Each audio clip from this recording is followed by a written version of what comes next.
변화산 사건 우리 1절부터 13절까지 세 제자만 데리고 높은 산에 올라가셨습니다. 그런데 2절에 그들 앞에서 변형됐다고 그랬어요. 누가복음에 보면 기도하러 올라가셨다고 그랬고 기도 중에 변화됐다고 그랬습니다. 얼굴이 해같이 빛나고 옷은 빛과 같이 희어졌고, 그런데 보니까 그때 모세 엘리야와 말씀을 하셨다는 거예요. 그리고 베드로가 그 모습을 보면서 여기 있으면 참 좋겠다. 초막셋을 짓자. 그럴 때 빛난 구름이 그들을 덮으며 구름 속에서 소리 나기를 이는 내 사랑하는 아들이요 내 기뻐하는 자니 너희는 그의 말을 들으라.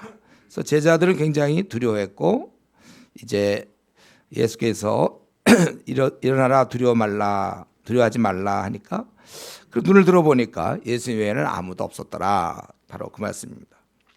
왜 이런 사건이 생겼을까 생각해 보니까 하나님께서 우선 예수님을 아들을 격려하기 위해서, 우리는 첫 번째 답이 그렇게 얘기할 수 있겠죠. 기뻐하니까. 여기 보면 내 사랑하는 아들이요 내 기뻐하는 자다. 또 한 가지는 제자들 편에서 볼 때는 바로 예수님이 하나님의 아들이라는 직접적 확신을 이때 얻은 거예요. 그래서 우리 베드로 후서 1장 18절에 보면 베드로가 나중에 얘기하기 우리가 그때 직접 들었다. 그러니까 예수님께서는 그냥 훌륭한 인간으로 죽는 것이 아니라 하나님의 아들로서 죽는다는 것이죠. 그리고 그분이야말로 여기 모세 엘리야는 이제 대표적이죠. 모세 하면은 율법, 엘리야는 선지자, 이 선지서, 여기에 모두가 지향하던 목표며 방향이라는 거예요. 그리고 제가 그냥 생각해 봤는데, 이게 좀 성경적으로 보여지고 제가 생각해 보기에는 우리 주님께서 이것을 보여주시기를 원했던 것 같아요. 원래 우리가 이 땅에서 신음하고 나름대로 고통하는 인생들에게 하늘에 이러한 영광이 있다. 이걸 좀 제가 예수님이라면 제자들한테 물론 말로 가르치고 훗날 제자들이 누리겠지만 이걸 좀 미리 이렇게 알려주고 싶지 않았을까. 그런, 우리는 사실은 이 땅에서 하늘의 영광을 한 번도 본 적이 없기 때문에 그래서 우리가 이렇게 힘들게 사는 거예요. 아니면 이제 이 땅의 영광과 이 땅의 알아줌, 이 땅의 인정을 이제 먹고 사는 것이죠. 사실 그 나라의 영광을 우리가 정말 경험한다면 우리의 마음이 하나님께 이렇게 막 우리가 뭐 하라고 말을 할 필요도 없어. 마음이 저절로. 이때 뭐 베드로가 여기가 좋다. 이게 이제 우리를 대신한 말이죠. 모든 인간이 이러한 하늘의 영광을 접하면 이런 마음이 드는 거예요. 여기 초막 셋을 짓자. 이제 텐트인데 사실은 그게 무슨 유익이 있겠습니까? 모세로 볼 때 모세가 천국의 영광 버리고 이 땅에 와서 그 텐트에서 들어가서 뭐 할 것이며, 엘리야도 또 뭐 할 거예요. 또 예수님은 이 땅에 인간의 모습을 입고 이 땅에 죽으러 오셨는데 그 산 위에 텐트에 올라가서 뭘 하실 거예요? 우리. 다만 베드로는 그런 건 생각 앞뒤 가리지 않고 이게 너무나 그 영광스러우니까 이 영광의 시간을 어떻게 하든지 연장하고자 했다는 것입니다. 너무 황홀한 나머지 모든 것을 잊고 그걸 추구하게 되는 거예요. 이제 바로 이것이죠. 우리 신앙생활이 이런 종류의 힘으로 하는 겁니다. 위로부터 오는 거예요. 주님의 그 임재를 체험할수록 더 목말라 하고. 그래서 어떤 사람은 기도 하루에 2시간 하는 거 너무 적다. 3시간도 하고 4시간도 하고 뭐 막 우리 신앙의 선배들 보면은 주님과의 그 만남이 만날수록 좋으니까. 그래서 원래 기도하는 사람은 더 하고 기도 안 하는 사람은 원래 안 합니다. 아무리 하라고 해도 기도 안 해요. 왜냐하면 그 자리에 앉아 있는 것 자체가 힘들거든요. 왜 이렇게 기도하는지를 모르는 거예요. 그러나 이제 이 주님과의 교제를 사모하고 그 영광을 맛보게 될 때 계속해서 그 시간을 갖기를 원하는 것입니다. 우리가 이런 영광을 사실은 사모하고 이 즐거움으로 매일을 살아가야 됩니다. 세상 사람들은 어떻게 될까요? 세상 재미에 빠져야죠. 하나님의 사람은 하나님의 재미에 빠져야 되고 하늘 영광에 우리가 빠지는 것입니다. 그래서 이런 하나님의 은혜를 경험하고 하나님의 이런 영광을 체험한 사람들은 그걸 놓치지 않으려고 매일매일 정말 힘써서 성경을 읽으며 힘써서 기도를 하는 거예요. 왜냐하면 이런 영적인 감각을 계속 유지하려고, 이 즐거움을 누리려고 그렇게 애를 쓰는 것입니다. 그래서 교회가 이제 교회 공동체가 바로 이런 면에서 일주일이 좀 길어요. 그래서 수요 예배를 드리는 거고, 그것도 좀 또 3일 그러니까 또 중간에 뭐 금요 기도회라든가 이렇게 하는 거고, 또 우리 수련회가 있잖아요. 수련회를 하기도 하고, 또 성도 간에 성역 공부도 하고, 무슨 40일 기도회다, 특별 새벽 기도회다, 뭐 이렇게 자꾸, 아니면 무슨 선교 간다, 동남아시아로 뭐 중국으로 선교를 가고 전도를 하고, 이것은 이제 공동체적으로 이런 영적 감각을 놓치지 않는 것이죠. 또한 동시에 이제 개인적으로는 우리가 항상 개인 예배를 드리는 거예요. 일어나자마자, 눈을 뜨자마자 여러분 제일 먼저 하는 게 뭡니까?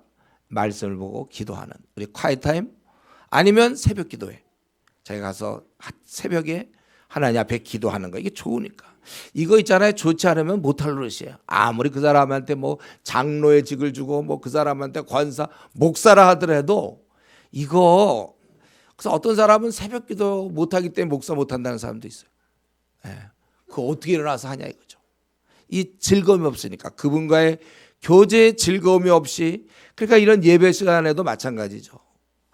이 예배도 그런 주님을 말씀을 들으며 뭐 묵상하고 찬양하고 이런 즐거움이 없으면 어떻게 하면 좀 예배 빨리 마치고, 마친 다음에 뭐 할까? 제가 모태신앙으로서 바로 그거잖아요. 저는 그때 교회 가는 목적이 이제 끝나고 나서 형들하고 노는 거예요. 그래서 예배만 이제 끝나면 그 다음에 이제 앉아서 그 펼치는 거죠. 이제 형들하고 뭐하고 놀까, 같이 놀고, 동기들도 많으니까 또 동기들과 놀고 즐겁죠. 그 즐거움으로 나오는 거예요. 사람이 즐겁지 않으면 일을 잘 안 하잖아요. 사실 우리는 빨리 예배의 즐거움을 회복해야 돼. 이게 참 좋은 거구나. 그래서 개인적으로는 개인 예배를 드릴 뿐만 아니라 성경을 읽게 되고, 시간만 나면 성경을 보는 거예요. 또 찬송을 부르고, 찬송을 듣거나 신앙 서적을 보거나 또 방송 설교를 듣거나 이렇게 되는 것이죠. 그리고 자기를 보호하기 위해서라도 신앙의 친구들을, 왜냐하면 신앙의 친구들이 실수 없이 얘기하잖아요. 그 얘기가 영적이고 성경적이 될 수 있도록, 그렇다면 세상적 얘기를 들어야 되잖아요. 성경적이고 영적이고 이 시대를 향한 그래서 그런 신앙의 친구를 우리가 주위에 많이 두는 것은 좋은 것입니다. 그래서 여기 우리 동기들, 우리 교회 동기들 중에 제일 많은 동기가 9일 동기예요. 그래서 9일 동기들, 그 좋은 거예요. 제가 많아야 된다고 그랬죠. 갈수록 한 명 한 명 떨어지니까 나중에 동기는 없고 이제 위아래로 되는 거예요. 저는 지금 위아래잖아요. 지금은 이제 우리 동기들 많아서 귀찮아, 그 귀찮은 거 아니에요. 좋은 거예요. 그게 벌써 많이들 떨어져 나가지 않았습니까? 그래서 우리가 이런 영적 감각을, 하늘 영광의 감각을 계속 유지하다가 주님 만나야지. 이거 놓치면 재미없어. 신앙생활 진짜 재미없는 거예요. 우리 그런 거 못 들어봤습니까? 등산하다가 길을 잃어버렸어요. 날은 점점 추워지고, 그래서 여기서 밤을 새워야 돼요. 몇 사람이 가가지고 그래 죽는구나 이걸 깨달아가지고, 여기서 졸면 죽는다. 그래서 막 서로 막 깨워주고 막 꼬집어주고, 또 신앙인들은 막 찬양하고 막 이러면서, 그래서 자면 안 되니까 죽으니까. 이 죄악된 세상에서 영적 감각을 잃으면 안 돼요. 여러분들이 이걸 항상 유지해야 돼요. 그래 이걸 잃어버리면 결국 이제 미지근하게 되는 거예요. 이걸 잃지 않도록 몸부림쳐야지. 이 영적 감각, 이 하늘에서 주는 황홀한 경지를 우리가 잊어버리면, 그러면 이제 이 땅에서 그냥 돈 버는 재미로 살까요? 무슨 재미로 살아야 되나? 제가 이제 전도하다가 사람들한테 전도할 때 술 없이도 살 수 있습니다. 내가 이렇게 외친단 말이죠. 사람들이 깜짝 놀라요. 지나가서 물어봐요. 술 없이 사냐고. 주님 때문에 살 수 있다는 거죠. 더한 기쁨이 있으니까. TV 드라마 안 봐도 돼요. 그런 거. 인터넷, 아니면 어떤 사람은 성적인 데 빠져 있는 사람도 있겠죠. 아니면 세상 쾌락. 우리가 이런 면에 있어서 이 영적 감각, 이 주님과의 그 교제 황홀함, 이걸 자꾸 갖고 있어야 돼요. 다행히 모태신앙들은 이제 어릴 때 그 순진하고 착할 때, 그때 이런 게 좀, 이런 영적 감각이 들어가서 그들이 막 타락하고 놀아도 항상 그래도 마음에 그 깊숙한 곳에는 하나님이 있는 거예요. 그러다가 이제 어떤 날 아주 인생에 아주 곤고함이 찾아올 때 그때 주님께 나오는 거잖아요.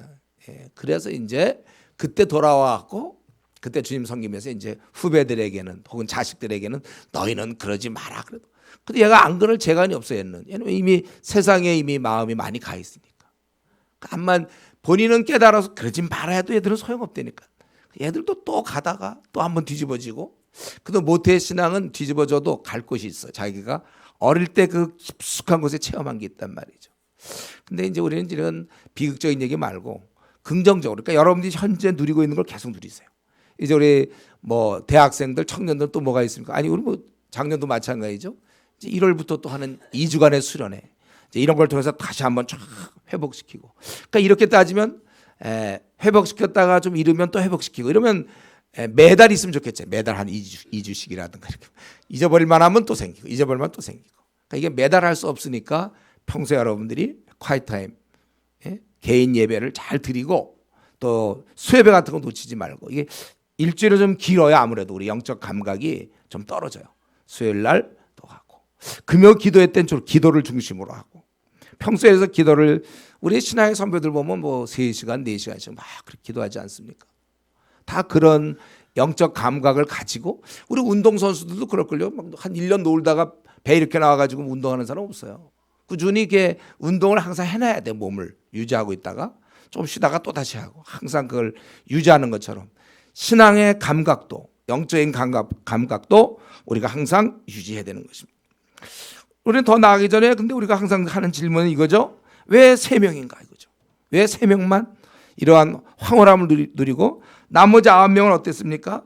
그 14절부터 보면은 쩔쩔 매는 거잖아요. 이 귀신 들리는 아들을 고쳐줘야 되는데 못 고쳐주니까.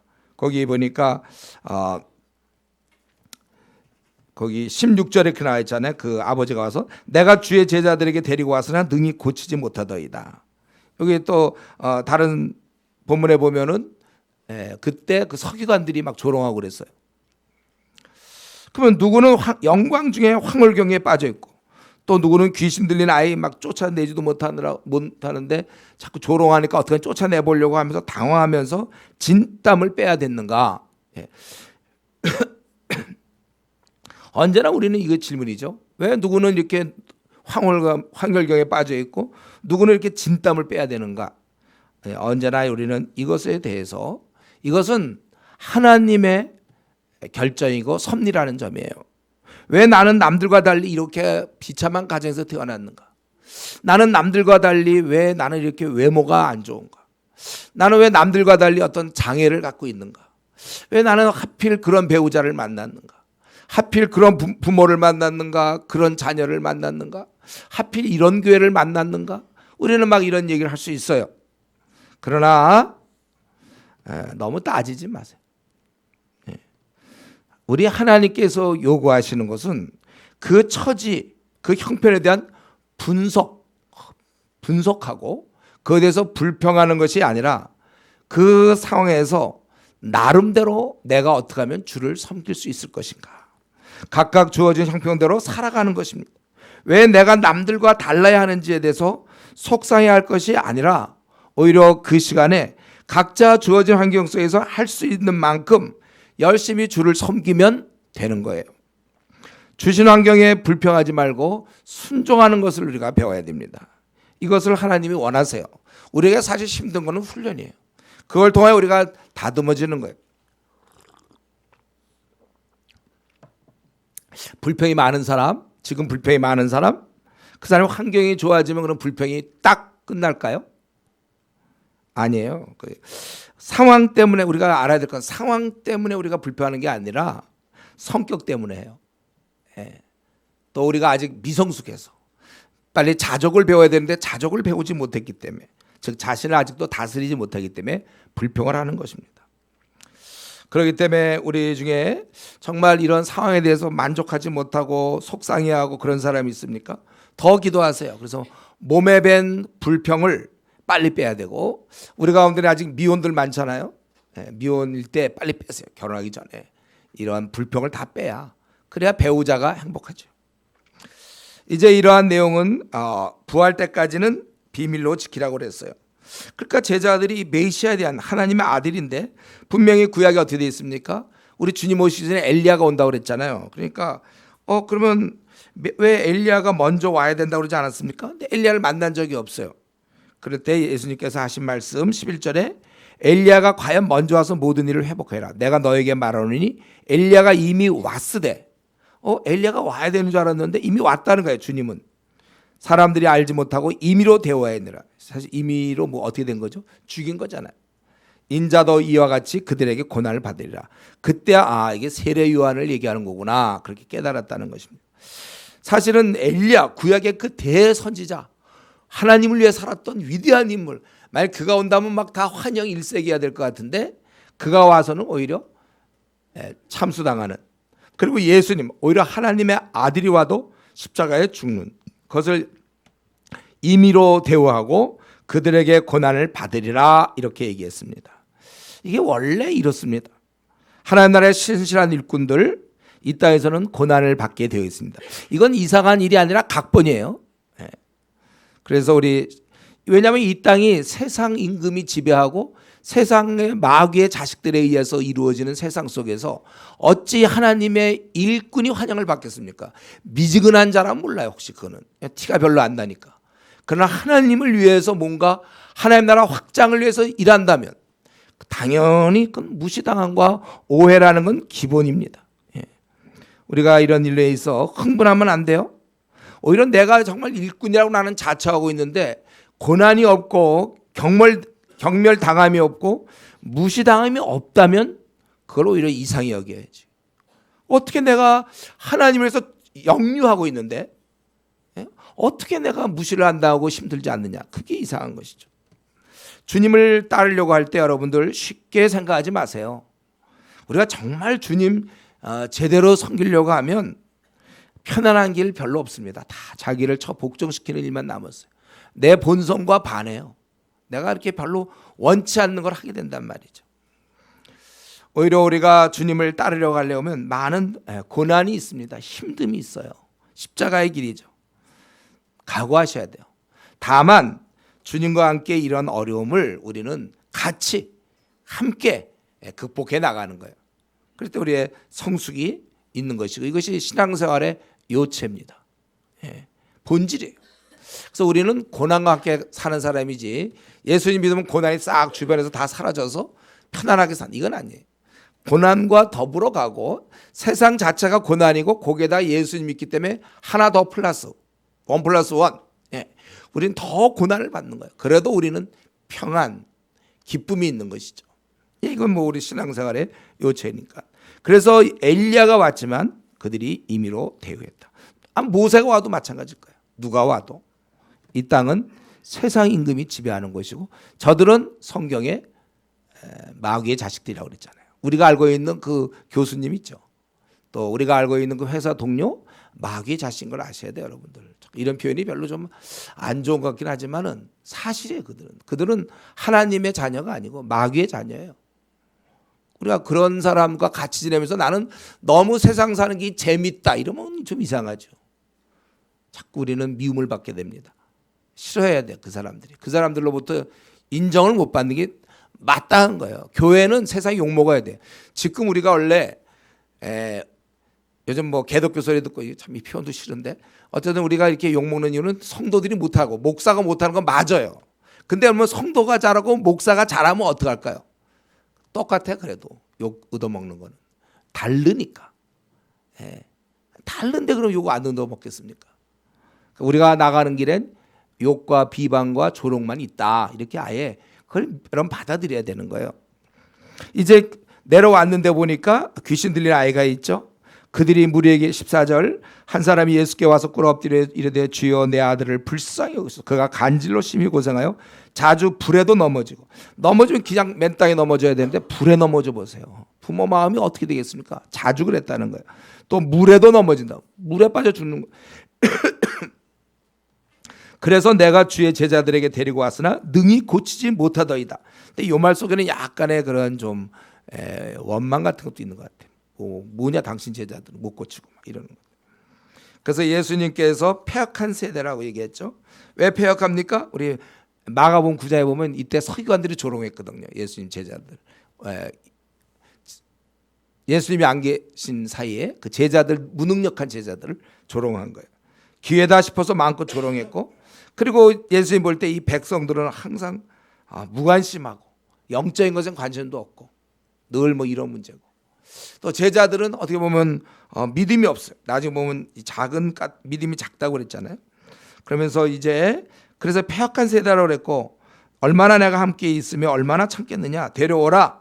그리고 꾸짖으니 귀신이 나가고 아이가 회복되었다는 것입니다. 그래서 제자들이 그래서 물어봐요. 19절에 왜 우리는 왜 쫓아내지 못하는가? 신의 은사가 없어서 그렇다 이건가요? 왜 쫓아내지 못하는가? 예수의 말씀 뭐냐면 믿음이 부족하다, 믿음이 적다. 그러면서 그때 하신 말씀, 겨자씨 한 알만큼만 있어도 너희 믿음이 이 산을 들어서 저로 가라 그러면 갈 거다, 그렇게 얘기했어요. 그리고 21절 없음으로 되어 있는데, 이제 마가복음에 보면은 이런 것은 다 기도의 다른 것으로는 이런 종류가 나갈 수 없다, 이렇게 얘기했습니다. 우리는 다시 한번 이 귀신 들린 아이를 통해서 생각해야 될 것은 세상이 이 모양이라는 거예요. 항상 사탄이 활개치니까 사람의 생을 파괴하고 있어요. 이거는 간질병이지만 간질병 아니라도 어떤 사람은 도박 때문에 생이 망가진 사람이 있어요. 우리나라에 300만 명의 도박 중독자들이 있어요. 어떤 사람은 알코올 때문에 400만 명이 넘는 사람이 알코올 중독, 또 마약도 있을 거야. 막 수는 많지 않을지 모르지만 외국은 말할 거 없고, 외국은 얼마나 많은 마약 중독자가 있는지 몰라요. 다 인생을 망치는 거예요. 잘 나가던 사람, 어떤 사람 불륜으로, 성적으로 완전히 망치기도 해요. 또 아니면 우리는 누구를 미워함으로 생을 망치는 수도 있습니다. 싸움으로. 이렇게 고통 중에 있는 자가 많아요. 여기서는 지금 간질로 걸려서 이렇게 고통 중에 있는데, 문제는 오늘처럼 이것을 고칠 자가 없다는 거예요. 많지 않다는 것이죠. 귀신을 쫓아내서 아이를 회복시키는 거, 그건 누가 뭐 좋은지 몰라요? 좋은지 몰라서 가만히 있은 게 아니라 쫓을 능력이 없어서 이들은 구경만 할 수밖에 없었다는 거예요. 저는 성도들에게 있어서 오늘날도 이것이 문제라고 생각합니다. 귀신 들린 자뿐만 아니라 세상은 온통 점점 이 어둠을 향해서, 종말을 향해 가기 때문에 더러움과 추악함과 고통 가운데서 점점 사람들은 지나는데, 이 땅에서 정말 절망과 낙심 중에 있는 사람이 한두 명이 아니에요. 지금 우리가 그냥 볼 때 멀쩡하죠?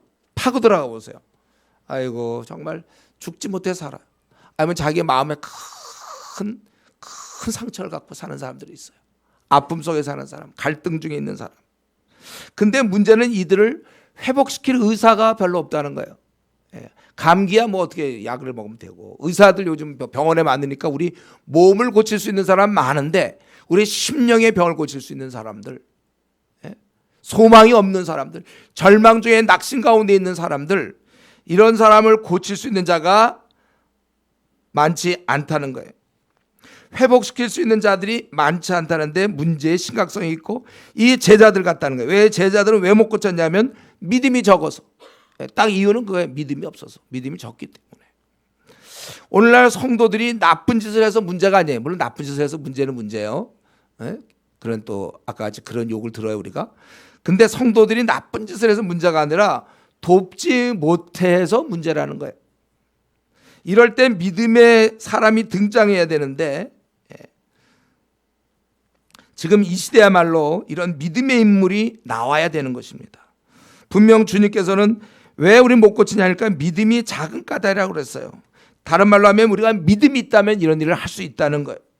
그렇기 때문에 우리가 이런 단계로 들어가야 돼요. 여러분들 교회를 벌써 5년 다녔기 때문에, 10년 다녔기 때문에 교회에서 뭐 집사가 될 수 있고 뭐 장로, 권사가 될 수 있지만, 그것 말고 우리가 신앙생활하면서 이런 걸 고칠 수 있는 그러한 믿음으로 가야 된다는 거예요. 그렇지 못할 땐 책망을 들어요.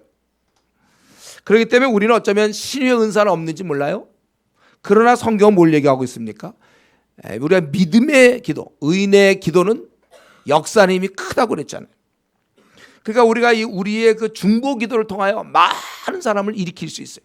많은 사람을 세워줄 수 있는데, 문제는 본인이 그 기도를 안 한다는 것이죠. 때때로 우리 뭐 장애를 갖고 있는 사람 위하여 기도해야죠. 언제 날지 모르지만 기도해야죠. 어떤 고통 중에 있는 사람 위하여 기도해야 되고 그의 가족들을 위해서도 우리가 기도할 수 있는 것이고. 그러니까 지금 사방에 막 불이 막 났어요. 이거 꺼야 된단 말이죠. 근데 소방관이 소화전을 갖고 있는데 이 작동을 안 해. 불은 나고 있는데 작동을 안 해. 그런 소방관은 어떻게 돼야 돼? 그런 거. 자기가 이렇게 소화전으로 이렇게 하면 불이 꺼할 수 있고 사람들 살려낼 수 있는데 이걸 안 하고 있어요.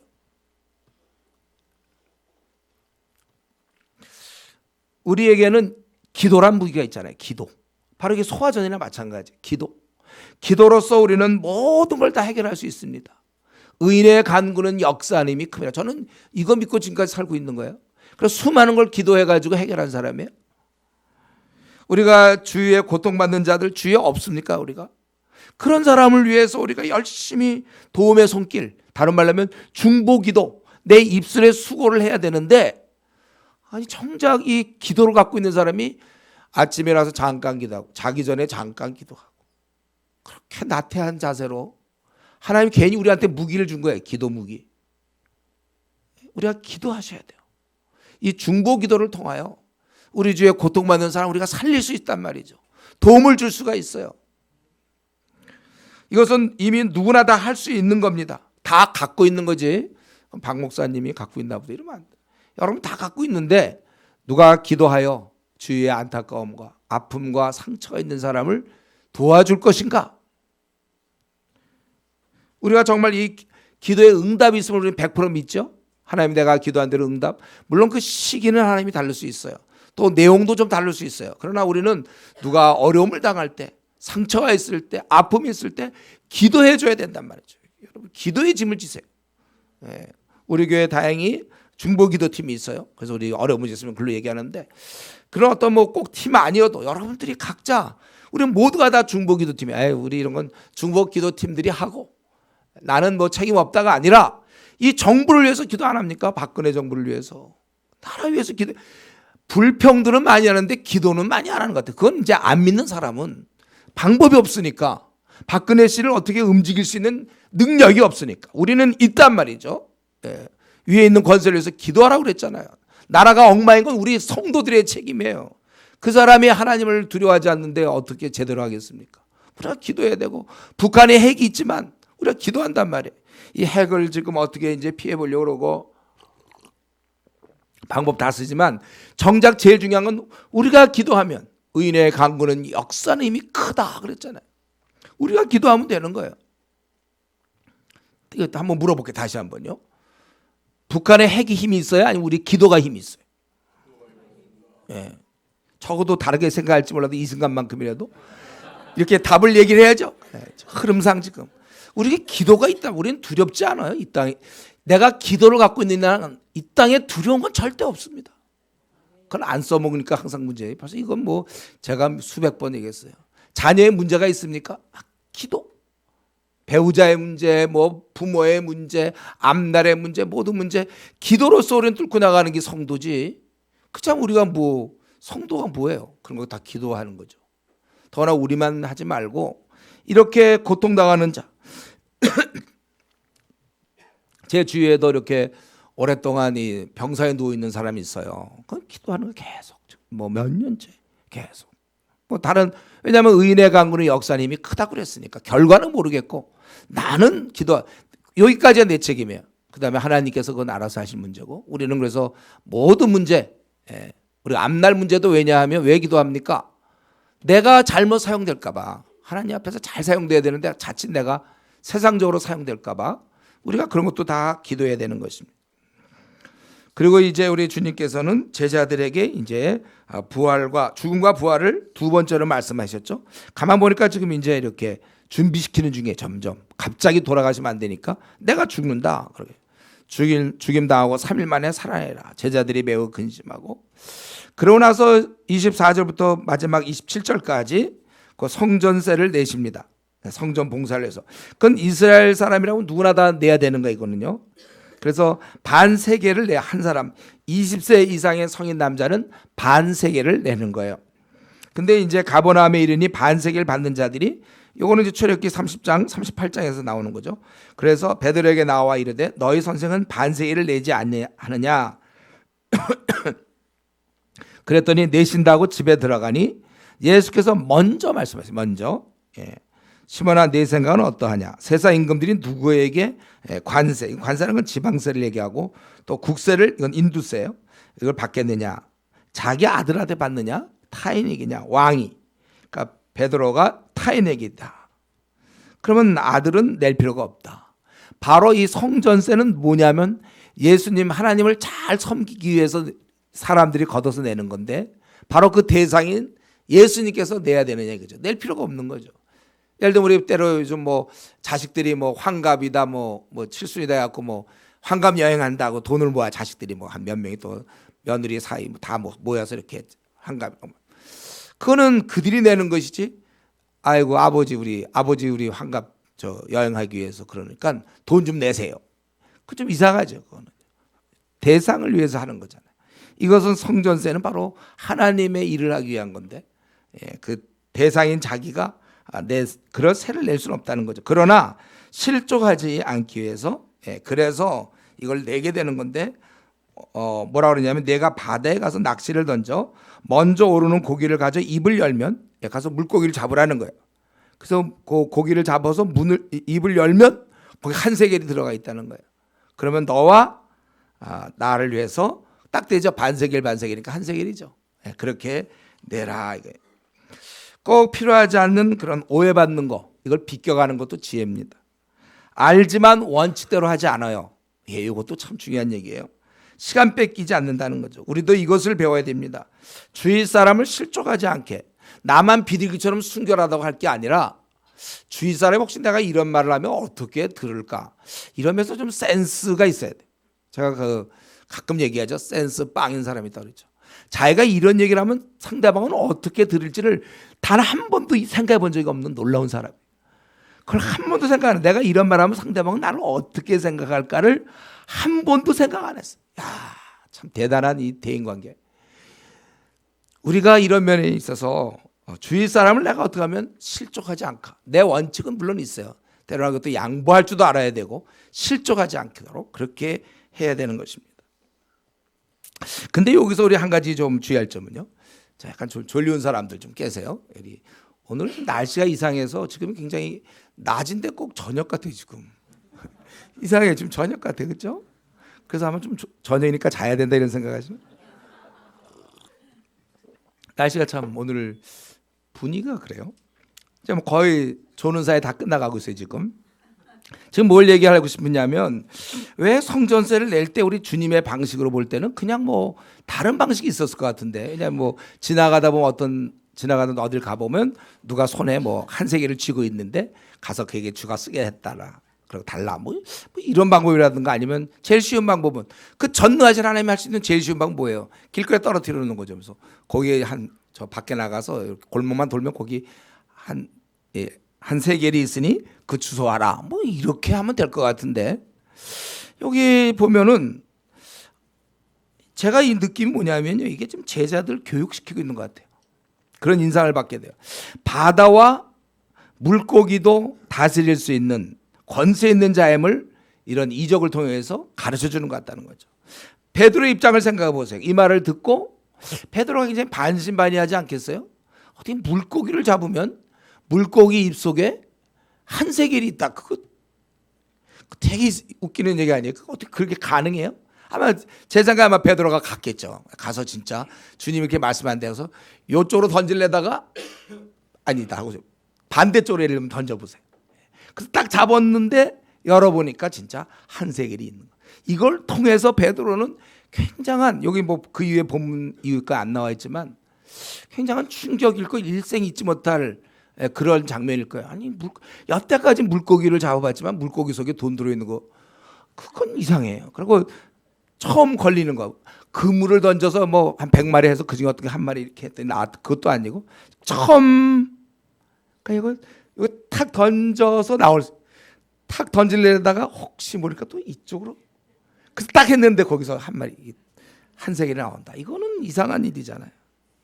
이것을 통하여 우리 베드로에게 교훈하셨을 것이고, 주님께서는 자연을 통치하시고 이런 하다못해 하찮은 물고기도 순종한다는 거예요.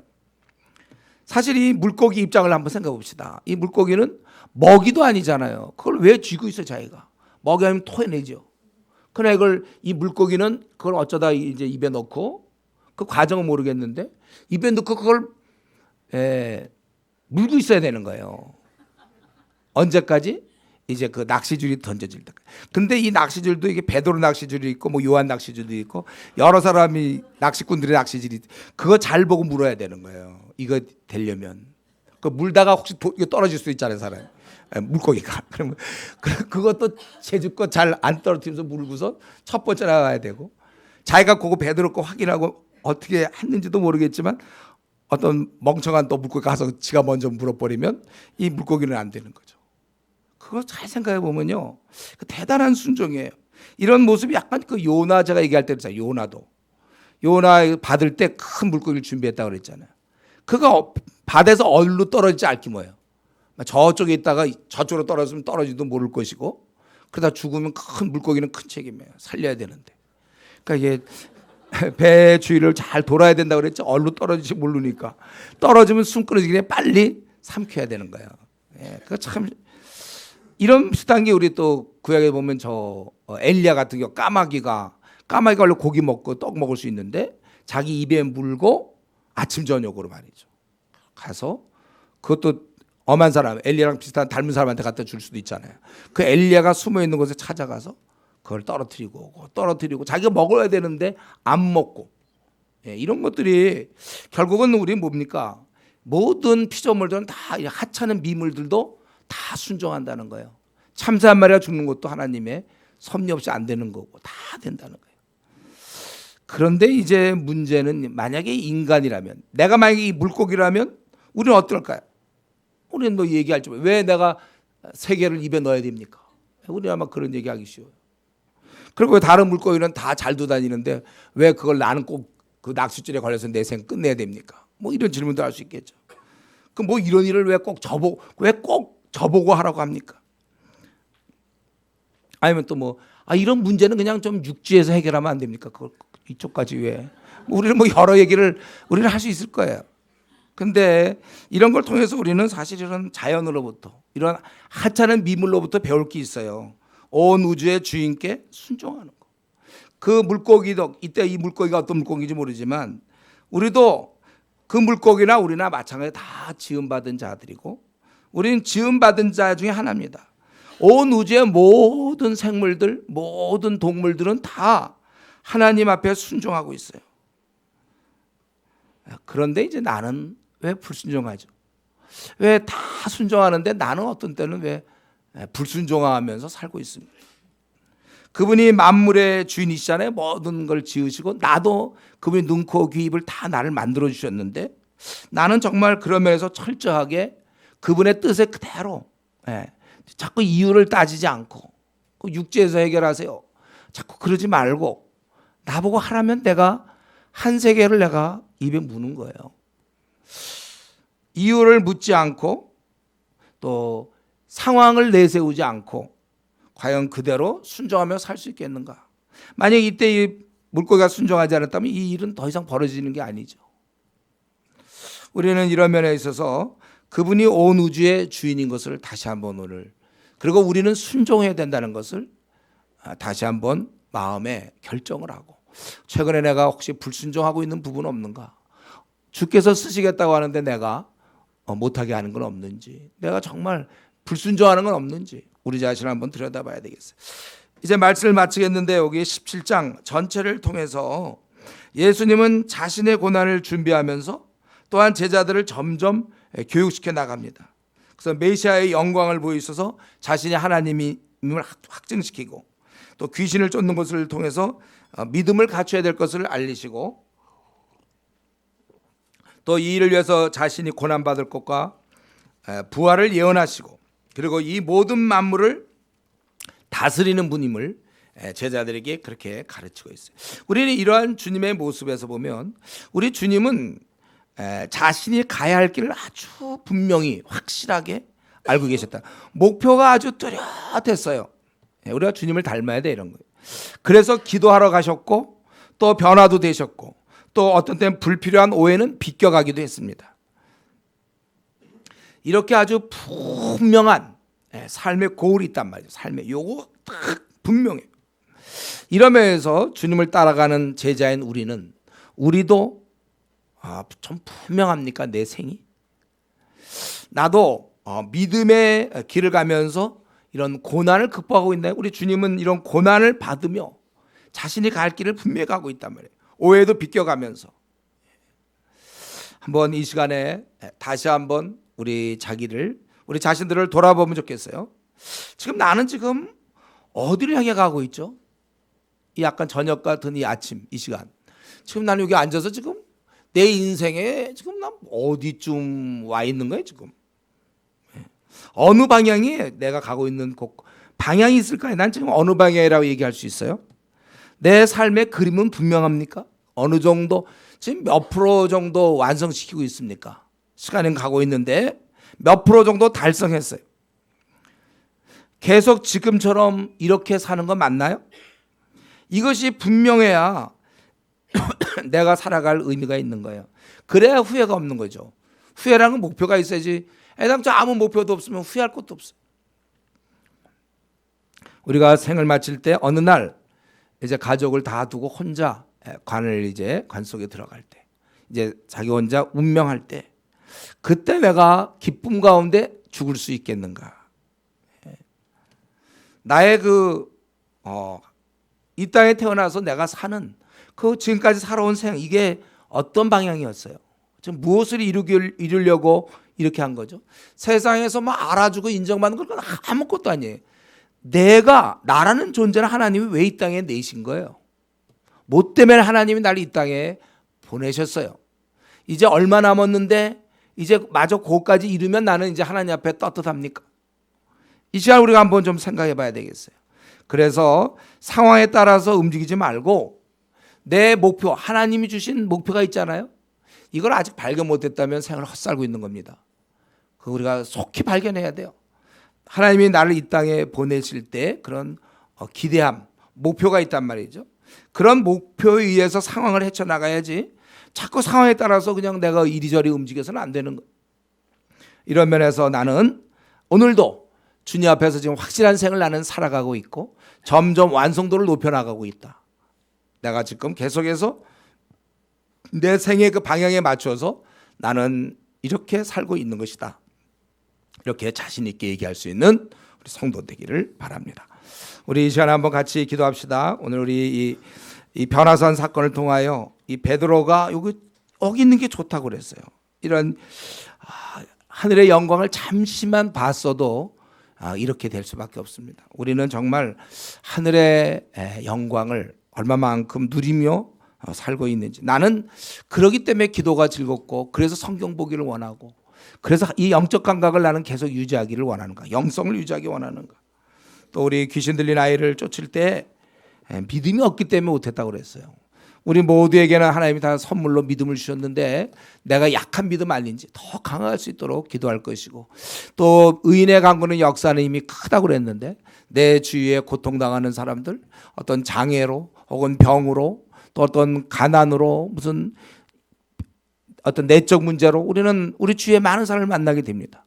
의인의 강구는 역사하는 힘이 크기 때문에 우리는 중보 기도해야 돼. 이 시대를 책임져야 될 사람들이 우리입니다. 과연 나는 이런 기도에 중보의 짐을 지고 있는지, 그리고 우리 모든 피조물들은 하찮은 이런 물고기라도 하나님께 순종하는데 나는 이런 면에서 정말 하나님께 대들고 있는 거 아닌지, 현재 내가 얼마만큼 하나님께 순종하는지, 순종의 사람이 될 수 있도록 우리 함께 통성으로 같이 기도하겠습니다.